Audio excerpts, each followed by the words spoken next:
Good morning everyone. जैसा कि हमने कल की वीडियो में पढ़ा था कि एग्रीकल्चर क्या है और उसका क्या कंट्रीब्यूशन है इंडियन इकोनॉमी के अंदर, और क्लासिफिकेशन ऑफ क्रॉप्स हमने पढ़ी थी। आज हम पढ़ेंगे इसको उगाने की टेक्निक्स, जिसको बोला जाता है फार्मिंग। तो टाइप्स ऑफ फार्मिंग की बात करें, जनरली टाइप्स ऑफ फार्मिंग का क्वेश्चन आता नहीं है, लेकिन अपन थोड़ा सा ऊपर ऊपर से उसको पढ़ेंगे। टाइप्स ऑफ फार्मिंग का पहला होता है general farming. General farming is also known as normal farming. ये फार्मिंग का मतलब ये है कि जो नॉर्मल टेक्निक्स वगैरह यूज हो रही है और जो डेली रूटीन में ये जो फार्मिंग की टेक्निक्स अप्लाई जाती है उसको बोलते हैं जनरल फार्मिंग, और कुछ भी नहीं है इसमें। नेक्स्ट आता है स्पेसिफिक फार्मिंग। स्पेसिफिक फार्मिंग का मतलब ये होता है कि जैसे मान लो किसी फार्मर के पास एक फार्मिंग लैंड है, तो वहां वो सबसे ज्यादा वहां पे सोयाबीन उगा रहा है। जैसे अपन एमपी की बात करते हैं, एमपी में सबसे ज्यादा क्या होता है? सोयाबीन।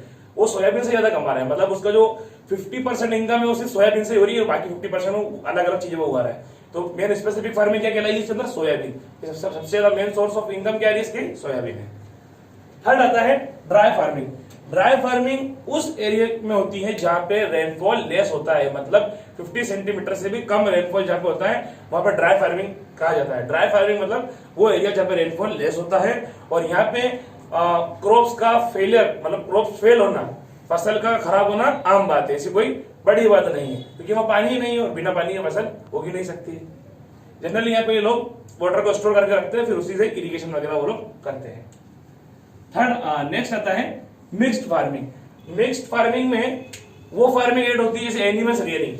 जो किसान है वो खेती बाड़ी तो कर ही रहा है, उसके साथ वो पशुपालन भी कर रहा है, और जो पशु मान लो उसके पास गाय है, उस गाय को वो खेत में भी काम में ले रहा है, प्लस उसका जो काउ डंग है उसी को फर्टिलाइजर बना रहा है, मतलब जो उसका काउ डंग मतलब जो गोबर वगैरह जो भी निकलेगा उसी से अपने सॉइल की फर्टिलिटी भी बढ़ा रहा है। तो मतलब कहीं ना कहीं एनिमल्स की जो प्रोडक्शन है वो भी यहाँ पे हेल्प कर रहा है क्रॉप प्रोडक्शन के अंदर। तो इसको बोलते हैं मिक्स्ड फार्मिंग, मतलब crop production plus animals rearing, ये दोनों जब मिल जाती है, मतलब दो फार्म, कोई सी भी दो तरह की फार्मिंग जब मिलेगी तो उसको कहा जाएगा मिक्स्ड फार्मिंग। नेक्स्ट आता है इरिगेटेड फार्मिंग या इरिगेशन फार्मिंग। इस फार्मिंग का मतलब ये होता है कि यहाँ पे जनरली रेनफॉल लेस होता है। मान लो अपने एमपी के अंदर जितना बहुत ज्यादा नहीं होता है रेनफॉल, सफिशिएंट होता है, लेकिन बहुत सी बार कहीं जगह ऐसे जहाँ पानी बिल्कुल नहीं है तो वहां पे वो लोग ट्यूबवेल, वेल्स, इन सब का यूज करते हैं, क्योंकि पूरे टाइम तो पानी रहेगा नहीं, तो फिर जब भी उनको इरिगेशन करना होगा पानी वहां से वो लोग यूज करेंगे। तो इस कॉल्ड इरिगेशन या इरिगेटेड फार्मिंग।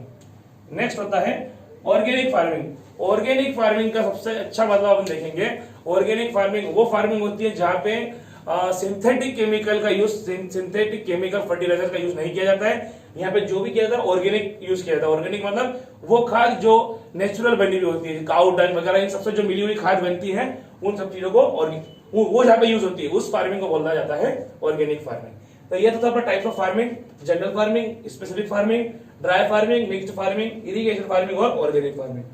अब हम जो मेन क्वेश्चन आता है कि व्हाट इज रिवॉल्यूशन। रिवॉल्यूशन का मतलब होता है क्रांति। हम स्टार्टिंग से पढ़ते हुए आए बच्चे बचपन से, green revolution, blue revolution, pink revolution. अब वो होता क्या है, और जनरली ये सब रिवॉल्यूशन एग्जाम में पूछे जाते हैं, जिसके अंदर सबसे मेन इंपोर्टेंट रिवॉल्यूशन होता है तो होता है ग्रीन रिवॉल्यूशन। तो ग्रीन रिवॉल्यूशन क्यों चलाया गया था? सबसे पहले रिवॉल्यूशन चलाते क्यों है? रिवॉल्यूशन मतलब क्रांति। जैसे मान लो अभी क्या चल रहा था रिवॉल्यूशन के लिए? स्वच्छ भारत अभियान। क्यों? क्योंकि भैया भारत, इंडिया साफ ही नहीं हो रहा था, तो इसलिए उसको क्रांति बना दी गई, एक लॉ बना दिया गया, सभी उस चीज में पार्टिसिपेट कर रहे हैं और इंडिया बहुत साफ दिख ही रहा है। तो इसीलिए ग्रीन रिवॉल्यूशन मतलब हरित क्रांति। हरी जब ग्रीन बोला गया तो कलर से ग्रीन क्यों दिया गया इसको? क्योंकि ये एग्रीकल्चर पे रिवॉल्यूशन था, एग्रीकल्चरल रिवॉल्यूशन था। क्यों? अब ये चलाया क्यों गया था? क्योंकि पहले एग्रीकल्चर सेक्टर था, उसमें इतना प्रोडक्शन नहीं होता था, तो उसको प्रोडक्शन को बढ़ाने के लिए, इंक्रीजिंग प्रोडक्शन, एग्रीकल्चर प्रोडक्शन को इंक्रीज करने के लिए ग्रीन रिवॉल्यूशन चलाया गया था। इसके मेन कौन कौन से एम थे? एक था use of high yielding variety seeds, मतलब अच्छी क्वालिटी के सीड्स यूज किए जाएंगे। अब अच्छी क्वालिटी के सीड्स यूज करेंगे तो जाहिर सी बात है प्रोडक्शन ऑटोमेटिकली इंक्रीज होगा। नेक्स्ट था एक्सटेंशन ऑफ टेक्नोलॉजी। पहले फार्मर्स लोग बैल के पीछे हल बांध के चलाते थे, अब ट्रैक्टर आ गया तो ये टेक्नोलॉजी का यूज कर रहे हो। पहले वो पानी पिलाने नालियां बना देते थे और पाइप छोड़ देते तो पानी चला जाता था, लेकिन अब इरिगेशन फैसिलिटी अलग अलग आ गया, स्प्रिंकलर ये वो, तो बहुत सारे, तो इसको बोलते हैं टेक्नोलॉजी का यूज करना। नेक्स्ट आता है एक्सटेंशन ऑफ फाइनेंस। पहले किसानों को पैसा नहीं मिलता था, इसलिए वो प्रोडक्शन करते ही नहीं थे। अब क्या हो गया कि अलग अलग agriculture, agro based industry, bank हो गई, बैंकिंग फैसिलिटी अच्छी हो गई है, जो कि किसानों को, फार्मर्स को लोन प्रोवाइड करवाती है। तो फार्मर्स को अगर इजीली लोन मिल जाता है तो ऑटोमेटिकली वो अपने प्रोडक्शन में लगाएंगे वो पैसा और प्रोडक्शन ऑटोमेटिक इंक्रीज होगा। नेक्स्ट आता है व्हाइट रिवॉल्यूशन।